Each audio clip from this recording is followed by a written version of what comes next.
type of person they are. And if I don't live to be 80, what am I gonna do? Sue her? But that's the very strong skeptic in me talking. She do know me for real for real. Then she asked if I had any questions for her, and I told her that I constantly worry that my birds are gonna die in some freak accident or sudden disease, or they get out and fly away never to be seen again. She pulled more cards and said she sees that they're safe, but would recommend placing a spiritual protection over them, which was very interesting to hear. From what she explained, I'd be doing a 3-day, 3-night meditation for them to create a spiritual barrier that can protect them physically, mentally, and medically. Promising medical protection is a big deal. You can't just throw that around lightly, might I just say. And to perform the meditation, I would need to buy the materials from her to do it. She was very big on making sure I knew I wasn't paying for her time, just the materials.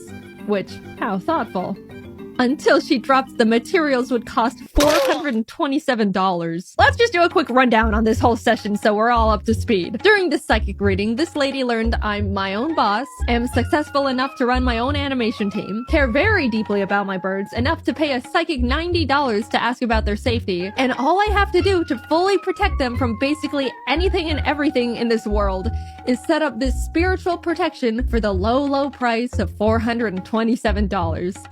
I didn't know you could repel cancer for under $500. Someone distract the government. I think we're onto something here. I just told her I don't have the money for it right now. A lie she most definitely didn't believe at that point, but I had to say something to stop this snowball in its tracks. And immediately she said, "That's fine, but this isn't something you should wait a long time on."